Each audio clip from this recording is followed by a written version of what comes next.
Yo, magandang gabi. Ako si Zaki at gusto ko lang ibigay yung prediction ko sa PSP Gapo. Maglalaban dito sila Shay, Zaito, Akata, 6th threat. Ito yung mga first round. Actually, itong Akata 6th threat, second round na to ng tournament. Itong Lipcram Lanceta, Poison 13 at Pistolero, first round to. Shay versus Zaito, first round din to. So, eto na yung aking prediction. Sa unang laban ng gabi, Japorms versus Prosecutor Billy. Parehas nawala sa scene, no? Si Japorms, entertainer talaga to. Prosecutor Billy naman, sa pagkakaalam ko, medyo technical to magsulat. Pero prediction ko dito, makukuha ni Japorms. Feeling ko mas effective siya sa crowd. At malay natin, may ipakita siyang bago. On to the next matchup, Romano J. King versus JD Cerdeo. Romano kasali to sa Isa Buhay ngayon. JD Cerdeo, di ko alam kung anong pinagkakaabala nila ngayon, no? Kung kasali ba sila sa tournament. Pero sa tingin ko, kayang kunin or mas in favor ako kay Romano at J. King. Dahil lang feeling ko mas gutom si Romano ngayon at kayang-kaya niyang dalhin. Pero di na rin ako masusurprise kung paulanan sila ni JD ng rebuttals. For sure magandang laban to. Pero dito tingin ko Romano at J. King ang mananalo. On to the next matchup. Don Pao versus Nikki, no? Bars to. Don Pao, Punchline King. Nikki naman more on comedy, jokes. Feeling ko mas mananaig si Don Pao dito pagdating sa written. Si Nikki naman mas pipilitin niyang kunin yung crowd. Syempre expect the unexpected pa din, pero mas pipiliin ko dito si Don Pao. At for sure magiging magandang laban to. K-Ram versus Kamandag. Kumbaga feeling ko mas levels above si K-Ram dito, no, kumpara kay Kamandag. Pero feeling ko magandang battle naman to dahil kayang-kaya magdala ni K-Ram at mag-perform ng maayos. Kayang-kaya mag-entertain ni K-Ram ng crowd. So K-Ram ako dito. Ito naman 2 versus 1, no. Jonas mag-isa lang versus tong dalawang bagong pasok sa PSP, Ets at Joss. Tong dalawang to parehas mamaw to. Parehas silang up and coming. Si Joss champion to ng FRBL. Si Ets naman active MC ng Motus to sa pagkakaalam ko. Parehas maganda yung pinakitang performance dun sa tryout ng PSP. At marami kasing factor kung makapaghanda ba sila na maayos together. Iba kasi yung 1-on-1 sa 2-on-2 kasi may kakampi kang kailangan kasama mag-practice eh. So mas difficult yung dalawa kayo. Pero kung magawa nilang maayos to, feeling ko kaya nilang manalo. Pero Jonas is Jonas. Kumbaga kung lumabas si Jonas doon na hindi hangad manalo at mag-jokes lang, kaya niya pa rin manalo, alam mo yun. Entertainment wise, Jonas. At syempre, doon tayo sa medyo dihado, Jonas tayo, Jonas. Next matchup, Target Zen Luke. Feeling ko sa dalawang to, si Target matagal nang di bumabattle, so excited yung mga tao dahil sa comeback niya. Si Zen Luke naman active at tuloy-tuloy sa mga pinapakita niyang malulupit na kataga. Feeling ko tong dalawang to susubukan nilang patunayan kung sinong mas makata sa kanilang dalawa. Dahil lang din excited ako makita si Target. Target ako dito. Pero di na ako masusurprise kung ma-pull off to ni Zen Luke. Ito isa sa pinakamagandang putang inang match-up. Sobrang random din. Disaster versus Sak Maestro. Sak Maestro galing sa sobrang lupit na battle. Galing sa Zaki versus Sak Maestro. Si Disaster naman palipat-lipat ng bansa. Bumabattle ng Arabic, bumabattle ng Mexican, bumabattle ng pukin ng ina kung ano-anong lingwahe. Si Disaster ay goat talaga. Kumbaga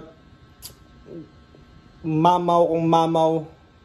Si Sak Maestro naman, hindi mo rin talaga pwedeng i-underestimate. Legend din siya dito sa Pilipinas. Si Diz, kumbaga tumatawid na ng ibang lingwahe, tumatawid na ng bansa dahil alam mo yun, kumbaga gusto niyang patunayan isa siya sa battle rap GOAT. Parang sobrang hirap i-judge nito, no? Feeling ko excited ang mga taong makita si Sak at yung frame nito magiging parang kontrabida si Disaster, siya na naman yung heel, si Sak Maestro yung alam mo yun, yung bida sa battle na to. Pero feeling ko handang-handa si Disaster, si Sak Maestro as usual unpredictable, di natin alam kung maghahanda siya or not, pero sana handang-handa rin si Sak Maestro. For sure sobrang gandang battle nito. Men, dahil English sila, mas kumbaga mas pabor talaga kay Disaster.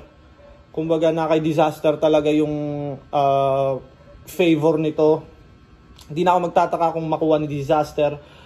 At sa tingin ko promo to eh.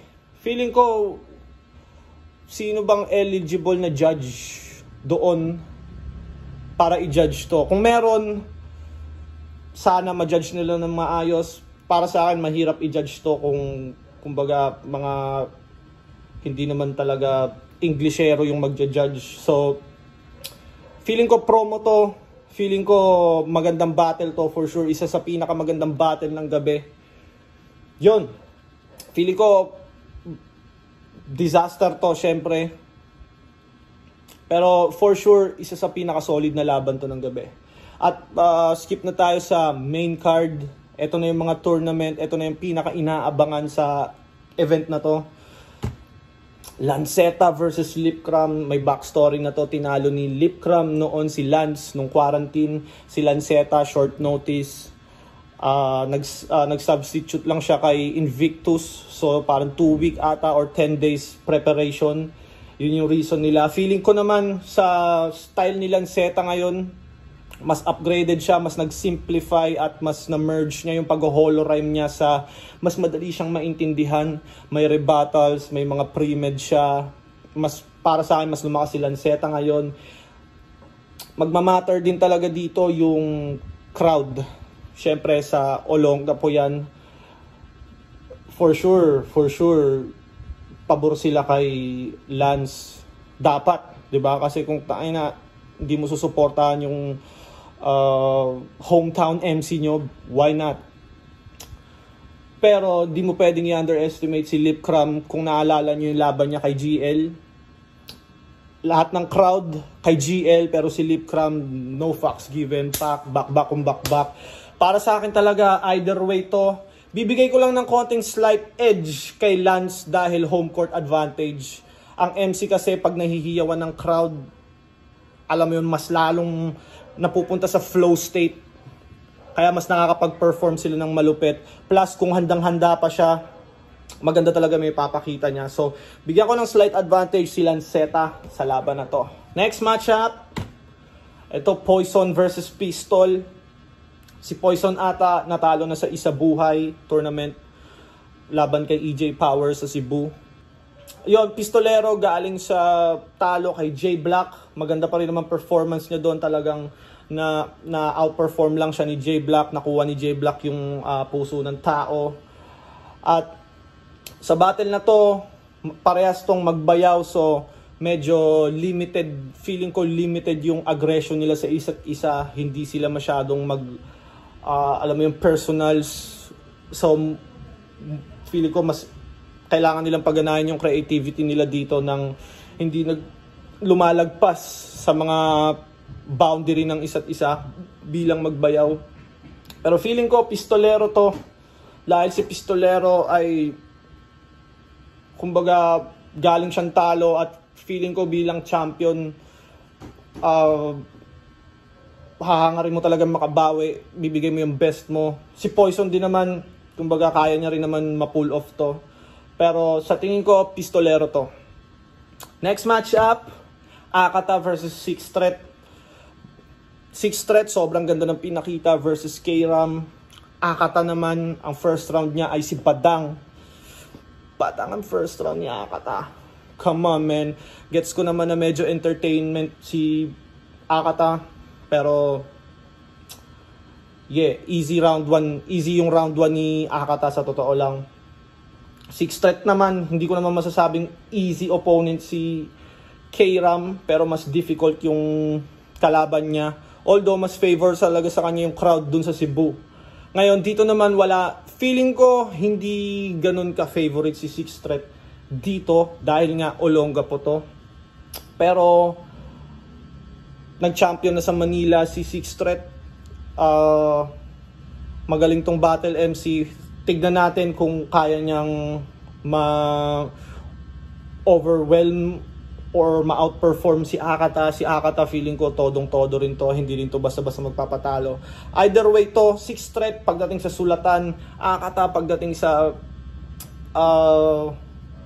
performance at antics sa mga sinasabi niya. May kakaibang paraan siya na sabihin yung mga, minsan nga yung mga ayaw marinig ng tao. Kaya mas nakakakuha siya ng attention. Feeling ko, para sa akin, syempre mas rapper, 6th threat. Pero, di na ako magtataka kung makuha to ni Akata. Dahil nga, syempre para kay Akata, 6th threat yan eh. Hindi naman yan low level opponent at may mapapala si Akata kay 6th threat pag natalo niya to. Mas yung status niya mas aangat. 6th threat naman, syempre siya yung dadayo, siya naman yung dadayo, mas difficult to para sa kanya. Feeling ko magandang laban to, sigurado magandang laban to. Bigyan ko lang ng konting edge siguro si Akata. Tignan natin kung magagamit niya yung fans talaga ng maayos. Ito naman, ang next matchup, ay main event na pala. So, Shei versus Zaito, no? Ang swerte ng mga GOATs na to. Ang swerte nila to si Shei, si Akata. Easy yung mga round 1 nila, no? Si Shei versus Zaito, kumbaga wala talaga akong obvious na obvious talagang Shei matagal nang hindi nakapag-perform. Shei kumbaga 2x2 champion, isa buhay champion, napakita niya na talaga yung skill niya. Plus tinalo niya si Looney. Sobrang hirap gawin nun. So Shei talaga to. Zaito for sure nakakatawa, maraming magtatawanan kay Zaito, pero di ko nakikitang si Zaito yung magtutuloy ng tournament. So Shei talaga to. Para sa akin, 100% Shei. Siguro, pag natalo ni Zaito si Shei, end of the world na. Parang ganun. So, yun. Kung umabot ka pa sa parte na to, at na-enjoy mo or na-entertain ka sa mga prediction ko, like, subscribe, mag-comment kayo kung may mga content kayo na gustong ipagawa, may mga questions kayo, pwede kong sagutin. Yun, gagawin ko yan. Maraming salamat ulit. Kita kits!